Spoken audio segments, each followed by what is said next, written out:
Então, continuando aqui no nosso podcast Café e Cultura, recebemos também o Mozart Mesquita, diretor da ONG O Dia da Terra. Tudo bem, Mozart? Tudo bom, Flor. Prazer estar aqui. Muito bom. Obrigado. Seja bem-vindo. Mozart, conta para nós um pouco da tua trajetória e como que você chegou, então, a constituir o Dia da Terra. Com prazer. A minha trajetória começa na fotografia, né? Eu tenho, sei lá, 30 e poucos anos trabalhando, né? Desde pequenininho. Meu primeiro emprego foi na escola de fotografia do meu pai, no café. Cuidava do café da cantina. Café e cultura. Café e cultura. Não é por nada que você veio parar aqui, então. Exatamente. Eu convivia com... A cantina era lá dos estúdios, eu ficava acompanhando as sessões e tal.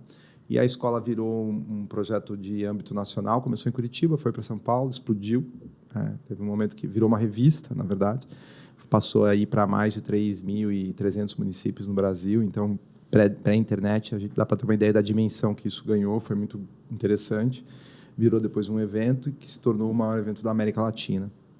E eu cumpri todos os ciclos dentro da empresa, uma empresa familiar. Meu pai faleceu, assumi o negócio junto com meu irmão. Depois a gente encontrou as dificuldades habituais de gestão e uma pandemia, né? Na pandemia, a coisa foi para a geladeira, porque evento parou, nosso principal produto era evento, né? E eu acabei indo para a natureza. Fui morar na praia, no mato, meio na montanha também, porque Ilhabela, lá em São Paulo, e senti que tinha ali um momento de inflexão na vida mesmo, de mudança. Estava bastante cansado, o Jean Paul sabe, que me acompanhou nessa jornada toda, os últimos 20 e poucos anos de vida. E ele tinha me apresentado em 2006, eu acho, ou 2007, quando eu comecei a entender a obra dele, eu fiquei encantado, né? Então, estou fazendo aqui um vai e volta no tempo, mas para mostrar que tinha uma sementinha sendo plantada lá atrás. Eu comecei em paralelo ao trabalho de fotografia, a trabalhar com o Jean Paul em economia criativa, né, numa produtora com a minha ex-mulher. A gente fez a primeira obra dele no Brasil. E sempre aí, tocando ao mesmo tempo paralelo o negócio fotográfico. Quando meu pai faleceu, eu tive que me dedicar muito à fotografia, mas quando a pandemia finalmente chegou, foi o momento que eu me falei, não, chega, vou me mudar, fazer a transição de carreira, né? E muito por conta de querer causa e querer propósito, né? Eu também não acho que não me arrependo de nada do que eu vivi, mas eu não tinha achado ainda aquilo que me dava satisfação completa e plena. E ali foi esse momento que eu achei. Então, a minha jornada, a partir de então, que é 2020, 2021, foi colocar de pé a ONG. Eu tinha estado lá em 2007 com os canadenses, com um produtor dele no Canadá, que é um grande amigo dele também, que é o Pierre. E falei, Pierre, liguei para ele e falei, Pierre, acho que chegou a hora. Acho que chegou a hora de trazer o Dia da Terra ao Brasil. A gente já desenvolve a obra do Jean Paul, né? Então acho que faz sentido juntar isso. O que você acha? E ele foi um estimulador, né? Eu me reúno com ele frequentemente. Ele não está mais no Dia da Terra, ele é ele assina como fundador, está numa outra startup de mobilidade elétrica, mas ele colabora com a gente. E dali em diante, 2021, começa essa jornada de migrar, né, para o terceiro setor, uma organização sem fins lucrativos, um movimento, eu estava falando agora, né, com várias secretarias na cidade de Itaquaquecetuba, que a gente está tocando um projeto, e o Dia da Terra ainda é um movimento recente no Brasil. A data principal ambiental é o Dia do Meio Ambiente, né?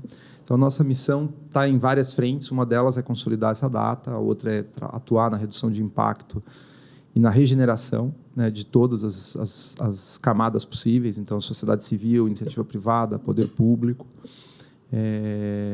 E isso tem sido feito, né? A gente está nesse processo. Também entendi, eu acho que depois, quando você passa um processo de transição, o final da situação de fotografia não foi assim o ideal. Eu entendi também a passagem do tempo. E eu acho que a gente está... É uma construção, uma jornada, leva tempo, mas a gente está numa jornada muito bacana. Assim, eu estou muito feliz. E estou muito feliz de estar aqui em Caxias do Sul desenvolvendo isso, né? A primeira célula... A gente teve uma passagem por Pernambuco, em 2023. Mas é a primeira célula de Dia da Terra sendo desenvolvida fora de São Paulo para o Sul. Então, é muito bom estar aqui podendo falar disso e explicar sobre o assunto para as pessoas daqui. Muito bem. E agora eu vou perguntar, então, para a Lili como foi essa conexão, né, para ela criar um projeto, então, que nós vamos ter aí de impacto social, cultural, alimentar, criativo, que é o Jardins Criativos. Então, Lili, nos conta como é que foi essa conexão com o Mozart e o Jean para trazer esse projeto inovador para Caxias do Sul e para a região sul, né, do Brasil. Então, nós vamos começar um projeto bacana aqui em Caxias agora, com o apoio do RS Seguro, Territórios Criativos, um edital que a gente contemplou no final de 2024, para a gente iniciar aqui em Caxias, então, um projeto que chama Jardins Criativos.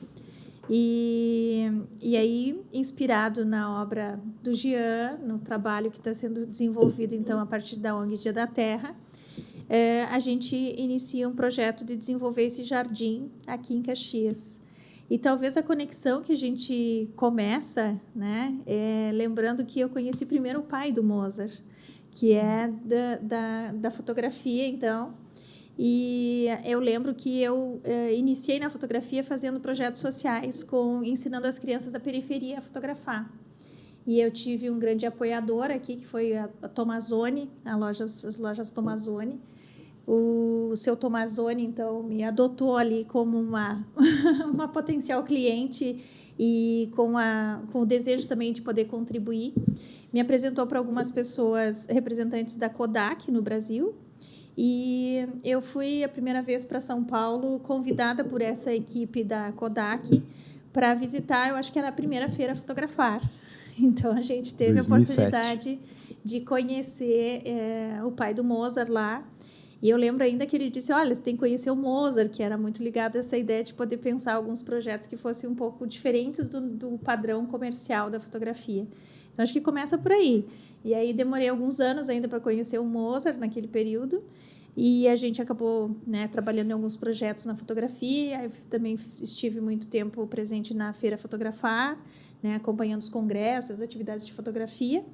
E aí, dessa amizade, a gente acabou, então, conversando muito sobre esse processo. Então, também acompanhei, acho que a primeira viagem que tu foi ao Canadá, e, né, contando dessas experiências inusitadas também com a natureza, com essa possibilidade de poder trabalhar projetos que tivessem uma relação com os jardins, as paredes de jardins em São Paulo, Exato. Inicialmente. Então, acho que sempre foi um interesse. E, obviamente, eu tenho um pezinho no campo, um pezinho na agricultura também. Meu pai era agricultor, fui casada há muito tempo com um agricultor, então sempre tive uma relação também com a natureza muito próxima, né? E fotografo e faço viagens voltadas para a fotografia de natureza, então nada mais justo do que fazer um projeto também que pudesse dar vida e pudesse trazer uma experiência também significativa para as pessoas com a natureza. Então, acho que o projeto tem esse intuito e muitas coincidências, né? Porque a gente conversou em São Paulo ano passado sobre esse projeto da ONG, o projeto do Jean, que estava sendo desenvolvido lá. E eu voltei de São Paulo e uma semana depois, eu acho que a gente abriu o edital, esse. E então, a gente acabou inscrevendo o projeto e foi contemplado. Então, estamos aqui nesse projeto juntos agora para desenvolver, com o intuito principal de promover essa criação artística, esse pensamento mais colaborativo e coletivo, de que o jardim ele possa ser comestível e que possa ser, quem sabe, uma horta comunitária, que as pessoas possam, né, colaborar e poder trabalhar juntos nesse projeto. É um pouco disso. Muito bem. E só para a gente deixar registrado, Mozart, como é que é o nome do teu pai? Que não falaram o nome dele. E eu gostaria muito de deixar registrado o nome das pessoas. Claro. Que, querendo ou não, é um legado dele também, né? Sim, de vocês maneira, estarem aqui. Exatamente. Carlos Dreyer. Muito bem. Jean, nos conta como é que funciona, então, o teu processo criativo para criar essas obras, essas intervenções artísticas.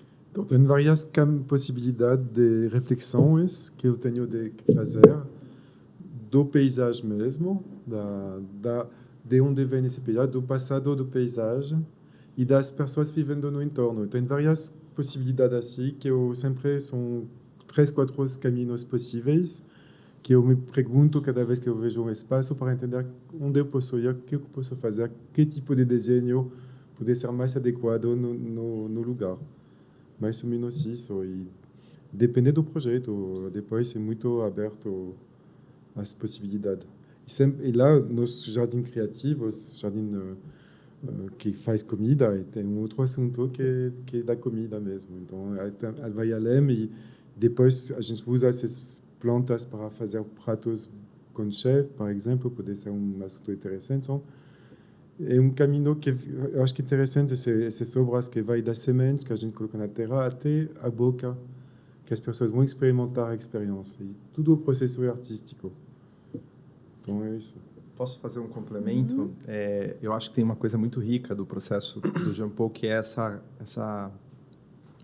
ele é muito aberto para vivenciar o que vier, o que tiver, e claro, muito aberto também para a memória, que eu acho que é muito interessante na questão da fotografia, mas quando eu digo muito aberto é porque, por exemplo, tanto ele pode incorporar as vaquinhas que estão na paisagem, como é uma situação cômica de um projeto dele, ele pode falar melhor, como o projeto dele pode fazer com que os índios, os povos originários, os indígenas que moravam naquele lugar, nos busquem, como aconteceu num dos nossos projetos, o Renda Guaianás, que é num lugar que já foi uma aldeia, que está desaldeada há anos, e pelo Instagram do projeto, os indígenas nos procuraram, falando, como que vocês estão usando nosso nome? E o que é isso e tal? E aí a gente começou um diálogo que foi muito interessante, como eventualmente pode ser um projeto num campo agrícola que, sei lá, passa por 7 fazendas e uma das fazendas não quer. E aí então são situações inusitadas que acabam sendo absorvidas, ao invés de se tornarem ou um problema ou são muito fazem parte do processo de criação, exatamente. Esse projeto do conceito de 7 fazendeiros aconteceu mesmo, e no meio um fazendeiro não quis será uma linha de girassol que fazia todos os campos na beira. Um grande desenho assim no paisagem, visto de longe, assim, tem uma vista muito grande, mas um fazendeiro não quis. Mas acho bonito, porque dá para ver o estado do paisagem. 6 quer, um não quer, e assim o desenho ficou assim. Acho que é interessante, que mostra coisas também, mostra que não todo mundo está concordando, e é legal isso, não tem problema. E a tua colaboração com as vaquinhas? As vaquinhas, sim. Bom, era um lugar no Auvergne, um lugar de queijo francês, e esse lugar, que é no Massif Central, que é uma montanha antiga, não tinha o direito de colocar sementes, porque essa grama é protegida, porque ela faz queijos incríveis. Então não tinha o direito de colocar uma semente, não tinha o direito de nada. Então, como fazer uma obra sem direito de nada assim? Porque estava acostumado a plantar. Então, era de roçar redondos como mesas, e as vacas preferiam a grama nova que a grama antiga. Então, esses redondos que eu fiz um desenho como mesa grande, elas cuidavam desses redondos, porque preferiam comer a grama novinha que a grama antiga. Então, ficou esse desenho para toda a estação do ano. Eram os pratos de comida delas. Sim, exatamente. Os pratos preferidos. E uma maneira de incorporar no projeto as vacas também. Olha como tudo está integrado, né? Porque realmente nunca vai se pensar que chegar numa área ali e que não pode modificar aquela vegetação porque interfere na qualidade do queijo então foi isso. Que produz daquela região. E nem sabia na época que estava assim. Então eu aprendi quando eu comecei a trabalhar nessa região, porque eu não sabia. Se chama Futura 2000, na época, o selo, que não pode mexer nada desse espaço, mas os queijos são muito bons também. Então, vale a pena. E, Mozart, nesses projetos, né, que a gente, na ONG, visualiza também essa questão do impacto social, né, e de engajamento comunitário. Como é que vocês trabalham? Como é a visão de vocês em relação a isso? Acho que é legal colocar que a gente o Jean Paul falou agora, né, que ele aprendeu no processo, a gente está aprendendo muito no processo, né? Eu tenho dito que a gente está prototipando ainda o programa, né, o programa Jardins Comestíveis, que inspirou Jardins Criativo. E então aconteceram situações que têm nos ensinado ao longo desses últimos 3 anos, assim. Bom, para a gente a questão de também acho que melhor, voltando, que eu acabei de usar essa frase ali na reunião, e eu acho que isso também é uma coisa que é importante deixar claro. A gente se aproximou de uma iniciativa canadense. Então, para a gente ficou muito claro, logo no começo, logo nos primeiros tratos com o Pierre, que o Dia da Terra Brasil tem uma diferença gritante para o Dia da Terra Canadá, para o Earth Day Canadá. Duas, né, que são pilares de diferença, né? Uma é a desigualdade social do Brasil e a outra é a questão da educação. Dos estágios de educação, educação para as crianças, principalmente. Então, tudo tem sido pensado para ter um olhar especial para essas duas questões. A ONG é pequena, nós somos poucos ainda, estamos passando por um momento agora que eu acho que a gente ganhou uma mentoria incrível, que eu acho que está mudando muitas coisas, né? Vão ser meses agora aprendendo, estudando. Eu tenho a sensação que toda semana eu estou fazendo meio que uma universidade assim na ONG, mas esse campo por exemplo, da educação, eu acho que é uma das nossas maiores responsabilidades, né? A gente tem em todas as frentes ambientais problemas muito graves, né, a serem resolvidos, né? 3% do lixo só que é reciclado, todas as questões de restauro que ainda, né, por fazer em várias Mata Atlântica que foi reduzida a um número muito baixo e tal. Então, tocar as crianças nesse aspecto é algo que parece assim ser ponto primordial, número 1. E a gente está tendo a sorte, né, nesse momento, dos 2 projetos que a gente está partindo para desenvolvimento estarem conectados, ou estão dentro de uma escola, ou estão entre a escola e um parque, por exemplo. É o caso lá de São Paulo, uma parte da obra vai estar dentro do parque. E a resposta que a gente vai estar vendo, que é o que dá para dizer agora, assim, é muito intensa. As crianças respondem muito rapidamente, elas têm um desejo, acho que posso dizer, ávido por esse tipo de iniciativa, por estar na terra, acho que mais do que estar até trancada numa sala de aula, por estar na prática, por estar vendo as plantas crescerem. E para a gente está sendo um processo de muita satisfação, muito rico, né? Acho, complementando na parte social, inclusive intermeando os dois assuntos, quando a gente fez a primeira, os Jardins Comestíveis, a gente optou por fazer mais de 100 oficinas durante os 35 dias de obra voltadas para as crianças da DRE, da Diretoria Regional de Educação daquele subprefeitura.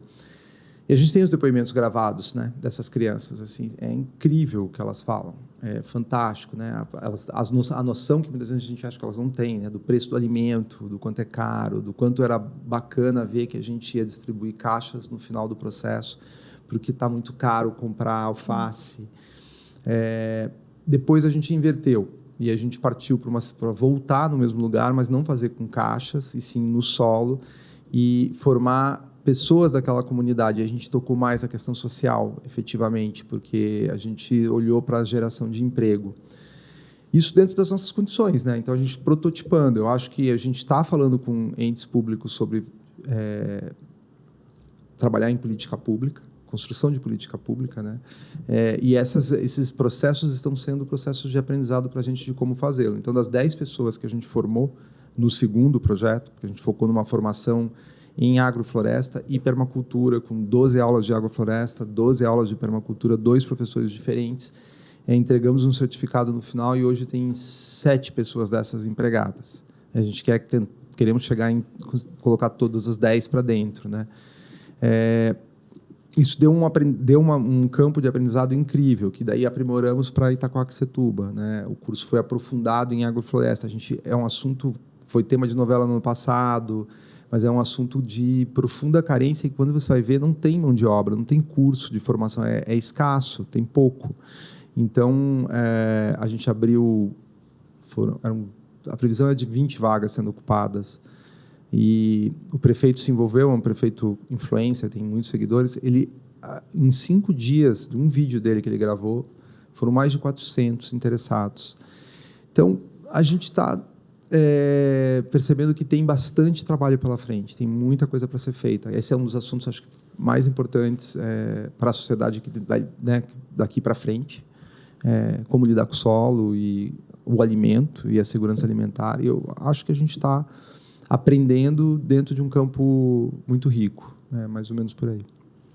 Sim, é bem importante, né, e bem relevante essa questão de conectar, né, um projeto que é artístico, né, que se integra com a natureza, que se integra também para as crianças de hoje, né, aprender que o alimento vem da natureza, né, e não vem lá de uma caixinha no supermercado, né, que eles também têm que ter essa noção. E do trabalho que né, plantar, esperar o ciclo, né, daquele alimento, né, ser formado até vir até a mesa, né. E além de tudo, essa questão da formação, da educação. Então, tanto das crianças como dos pais e da comunidade onde vai estar aquela criação artística, aquela intervenção, com as possibilidades que isso pode gerar tanto para a comunidade e como para aquelas famílias, né? Porque eles podem, através desse projeto, também criar, enfim, cooperativas, fazer uma geração de renda, seja pela venda desses alimentos, seja, né, enfim, por prestar serviços para outros, né, outras pessoas que plantam e produtores, né, que hoje também há essa dificuldade, né, de pessoas com conhecimento para trabalhar na terra, né? Não, é também uma dificuldade que se tem. Então, não só a questão de preservar, mas também de cultivar e de enxergar naquilo uma atividade econômica também que vai, enfim, de alguma forma se conectar também com a vida em comunidade, né? Não só na vertente de, como se diz, ganhar dinheiro, mas estar integrados, né? Também como os povos originários sempre estiveram, né? Então, a gente resgatar essa integração, né, com a natureza. Não, com certeza. Eu acho que é esse também um dos grandes propósitos do projeto. E aí os Jardins Criativos têm, então, a sorte ou a coincidência de estar dentro de uma escola, né? É uma escola de contraturno, mas que justamente também tem como missão o ensino, a educação, esse propósito de poder trabalhar com as crianças e, a partir das crianças, também criar um senso comunitário e trazer os pais e as famílias para esse espaço de convivência com a natureza e com esse processo de desenvolvimento das plantas também. Então, as nossas atividades dentro do projeto, elas vão envolver não só o jardim, mas também vão envolver um processo de educação para a comunidade.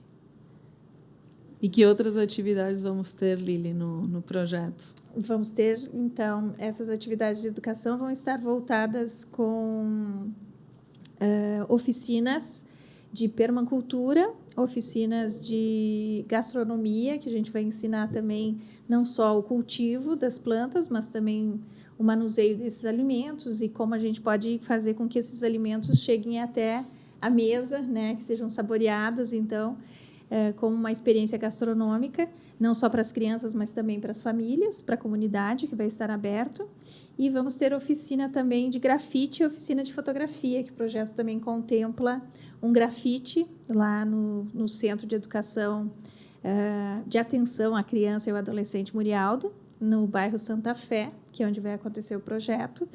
E a gente também vai ter essas oficinas de fotografia, porque a gente vai fazer esse registro fotográfico, então, das pessoas, das crianças, do próprio desenvolvimento das plantas, né, do cultivo, e, principalmente, talvez a ideia de poder registrar a diferença do território criativo, que é o principal resultado do projeto. Então, vai ser a transformação desse espaço, que hoje é um espaço que tem um campo só, né, tem só um gramado, e com a intervenção criativa do Jean Paul e essas inspirações todas, a gente vai poder criar um grande parque, né, aberto à comunidade aos domingos, que normalmente os dias em que a comunidade tem acesso a esse espaço da escola para poder compartilhar com as crianças, brincar e conhecer também esse grande jardim.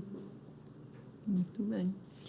Jean, qual que é a tua expectativa em relação ao jardim criativo que vai ser criado aqui no Memorial do Santa Fé? Eu cheguei ontem, então estou seguindo o projeto fazer 1 mês, 2 meses que a gente se falou, já avançamos. A expectativa é ver como as pessoas, as crianças, depois de uma experiência assim, vão mudar de visão sobre os vegetais, aprender a comer bem os vegetais importantes, acho que faz parte do processo, e formar algumas pessoas também, né? A gente não sabe como fazer esse projeto e tem que ter uma formação, e acho que essa formação pode ser espalhada depois para essas pessoas que já aprendiam a fazer uma maneira sustentável de plantar vegetais comestíveis. Acho que minha expectativa é de ver as pessoas felizes, só isso. Felizes e que o projeto tenha vida longa, né? Exatamente, é isso. Acho que ainda mais que a gente viu ontem que há poucos lugares verdes no bairro, e acho importante de colocar um lugar que as pessoas querem visitar e querem aproveitar e se conectar com as plantas nesse lugar. Por exemplo, em Guaianás, no projeto que a gente estamos fazendo em Guaianás, em São Paulo, no bairro de Guaianás, eu acho muito interessante ver as pessoas levar sacola de comida para casa depois. Acho muito bom de vegetais. Acho muito interessante ver que os vizinhos vêm os dias marcados para a colheita e levar comida fresca, orgânica, para casa para aproveitar. Acho muito, para mim, um prazer isso. E, Mozart, como é que o Dia da Terra pretende levar esse projeto para o Brasil inteiro? Uau. Boa pergunta, hein, Flor? A pergunta de 1 milhão de esforços. Então, é como eu falei no começo, acho que a gente parte do espaço pequenininho, né, de uma prototipagem em curso, está acontecendo. Então, a gente fez uma primeira visão com caixas, aí a gente viu que a gente errou em algumas coisas, a gente voltou para o mesmo lugar, a gente podia ter ido para outro lugar, a gente optou ir para o mesmo lugar, fazer de novo no solo. A gente aprendeu mais um tantão de coisas. Em vez de receber tantas crianças, a gente, como eu falei, formou os jardineiros, permacultores e horticultores, acumulou aquele aprendizado. Agora a gente foi para uma cidade, né, para Itaquaquecetuba, orientado por um patrocinador. E nessa cidade a gente percebeu uma extrema vontade de todos os entes envolvidos. Então, quando a gente percebeu isso, a gente também tinha uma conversa com áreas do governo do estado de São Paulo que, desde o começo, acompanham o projeto, falam, vamos tentar chegar em um campo de replicar isso, fazer política pública com isso. E aí, agora, as coisas estão muito caminhando para isso, de certa maneira. E eu acho que lá e aqui, que a gente vai ter aprendizados assim diferentes, né, mas muito interessantes. Assim. Então, lá, dentro desse processo, a gente ganhou um outro edital com a obra em desenvolvimento. Essa obra, do jeito que a gente está fazendo, que é uma primeira grande obra de land art com agrofloresta, né, atraiu a atenção com alimentos de um instituto que nos escolheu a gente foi selecionado para poder aplicar uma oficina de ecogastronomia. Então, agora a gente vai poder tratar da questão do alimento de forma mais completa. Próxima camada que a gente já está tratando com a prefeitura da cidade, ela se desdobra em 2 frentes. Uma é, vamos beneficiar o alimento. Então, além de formar 30 pessoas, que é o que a gente ganhou agora, e ter essa formação todo semestre, vamos fazer uma cozinha laboratório, e aí também já não é só cozinha, porque a gente também começou estudo sobre tudo que dá para fazer com as ervas, né, com as plantas. Então, no caso das ervas, por exemplo, a gente pode partir para oleatos, tinturas, aromatizadores, produtos cosmética, botica, né? Shampoo em barra. Para fabricação já, né? Então, exatamente, a gente já está partindo para um pensamento de beneficiamento de um negócio solidário, né? De impacto social. E eu acho que o que a gente aprender lá, por exemplo, aí fecha um case completo que permite, a partir de todo o acumulado desse aprendizado, que eu acho que a gente vai estar cumprindo isso até o fim do ano, a gente vai ter essas lições todas, a prototipagem completa. A gente tem um MVP para, né, um exemplo para poder levar adiante para outras cidades. E a gente, como o projeto começa a aparecer na mídia e, né, começa a ter postagem frequente porque está acontecendo, a obra de lá, que já é visual, né, é diferente daqui que ainda não tem visual, quando vier vocês vão ver, isso mexe com as pessoas. A de lá está já causando muito interesse.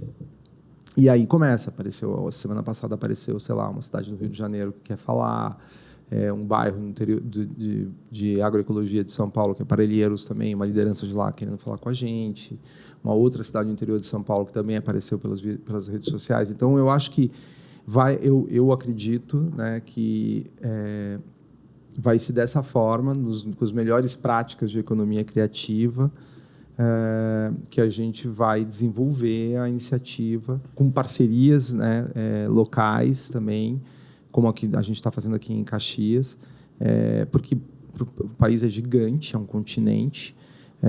Só para dar um dado, um exemplo, que eu acho que ilustra bem isso, né? São Paulo, quando o governo federal promulgou a lei ano passado de agricultura urbana e periurbana, eles coletaram dados para apresentar por que dessa lei. E eles falam do exemplo da cidade de São Paulo. Tem 50 mil hectares de áreas ociosas, que é muita coisa, né? É grande. Sim, muito. É muita coisa. A grande São Paulo. E que esse espacial, essa quantidade de espaço permitiria alimentar, se a gente gerasse alimento em todo esse espaço, 22 milhões de pessoas, que é o tamanho da população da cidade de São Paulo. Então, eu acho que esse é um exemplo claro da missão que a gente tem. Nós estamos falando só de uma grande cidade brasileira. Imagina pelo país, nas áreas urbanas, quantas áreas ociosas a gente não tem que a gente poderia produzir alimentos de qualidade nessas áreas. E, dentro desse processo, fazer isso com as crianças, com os idosos, né? A gente tem exemplos claros nos nossos 2 últimos projetos de pessoas que estavam deprimidas de cama e que têm depoimentos gravados para nós do impacto que os jardins trouxeram na vida deles. Trabalhar com a gente, desenvolver uma obra de arte, o engajamento lúdico, né, de estar nesse processo, de fazer essa comida na cidade, mas também uma obra de arte, e o quanto isso trouxe benefícios para a saúde mental. Então, eu acho que está tudo muito interligado e é dessa maneira, com todas essas pontas, que a gente vai conseguir fazer essa expansão. Não sei o tempo, sem pressa, porque eu acho que já está tudo muito acelerado, mas a gente pretende, sim, expandir, com certeza. Mas você esqueceu uma coisinha importante, mas compreendo, tudo bem. Além do humano, vai levar muitos insectos que vão levar pássaros e outros bichos, criar uma quantidade de vida, biodiversidade, que a gente percebeu na primeira experiência do Guaianás, porque é um parque muito árido com poucas plantas. E a gente colocou muitas flores, muitas plantas, e depois de um mês, muitos insectos, muitos pássaros passavam. E a vida do lugar, além dos humanos que estamos trabalhando, é o assunto mais importante, mas a vida volta quando você coloca flores. Claramente mudou. Isso é muito importante. Nós temos que fazer um conteúdo sobre isso, Lili, para ensinar as crianças a dar as boas-vindas para os pássaros, para os insetos. Isso é legal. Porque eles também não estão acostumados a ver tanta natureza vindo, né? Então, é muito marcante. Então, a gente pode até falar assim, nosso jardim vai dar certo quando a gente tiver passarinhos aqui. Exato. Você leva comida. Olha, frutas, comida. Sim, tudo é comida. Exato. Então, se você leva comida, você vai trazer outros bichos. Eu acho que é uma beleza que me tocou muito isso. Deveria acontecer. Não, é isso. A biodiversidade nesse aspecto de insetos de todos os tipos, todos que a gente atraiu para o parque, dava para ver, é muito legal. Assim como também parece meio óbvio, né? Mas é super impactante você ir fazer uma colheita de, sei lá, 50, 60 quilos de comida no parque, entendeu? Que não tinha nada ali há 3 meses antes e, de repente, tem. E a gente já está vivendo isso em Itaquá, porque a gente, em dezembro, lançou... A prefeitura cedeu para a gente uma área para a gente fazer o laboratório, assim, né? Não na obra de arte em si, mas uma área que era um pomar abandonado por eles. E... Pô, agora, em janeiro, fevereiro, eu fui lá agora recentemente, as berinjelas gigantes, as abobrinhas, o quiabo, entendeu? As frutas também, né? Parece que, porque eu acho que o próprio fato da horta estar ativa, traz mais bicho, aí ajuda nas árvores todas que já estavam lá, frutíferas. Então, uma colheita imensa de acerola, de goiaba, de limão, de jabuticaba. E aí, claro, a nossa empolgação e do grupo, os alunos... traz um outro olhar, assim, para essa, sabe, para o que você pode fazer com tanta acerola, né? Você pode fazer suco, você pode fazer sorvete e tal. Então, assim, parece que dá um novo ânimo para usufruir daquilo que está ali para a gente, né? Natural, que é esse alimento orgânico ali, nenhum veneno foi aplicado e vindo de forma lindamente para ser usufruído. Então, e que cria um ciclo, que recria o próprio ciclo da natureza. Exatamente. Então, no nosso projeto, a gente também está pensando na reativação de uma composteira. Então, isso também faz com que a gente também comece a pensar no processo do lixo, no processo do descarte, no processo da reutilização. Então, são muitas questões que acabam sendo envolvidas a partir dessa iniciativa. E disso a gente consegue, então, fazer realmente com que o espaço tenha essa transformação no território. Então, a gente espera que o projeto aqui em Caxias tenha realmente se transforme nesse território criativo com essas possibilidades. E criar receitas, criar brincadeiras no parque. Usar, né, nas receitas. A gente às vezes faz a mesma coisa, faz umas coisas diferentes. Isso. É muito legal. Tem uma coisa muito legal do que vocês rapidamente pescaram e estão implementando aqui, que a gente sempre fala, né, dessa transversalidade. Assim, então, trazer o hip hop, trazer os outros artistas, as outras expressões, o grafite. Isso é bárbaro, assim, né? Porque no mundo que a gente vive hoje, com problemas tão complexos, essa teia de complexidade, de colaboração, é que vai trazer as soluções à altura dos problemas. Então, é fundamental a gente estar em troca, a gente sair um pouco desses dispositivos e estar olho no olho, pensando e fazendo e criando, co-criando soluções. Essa é a ideia. Muito bem. E o nosso Café e Cultura tem o financiamento da Prefeitura Municipal de Caxias do Sul através do edital Financiarte de 2024.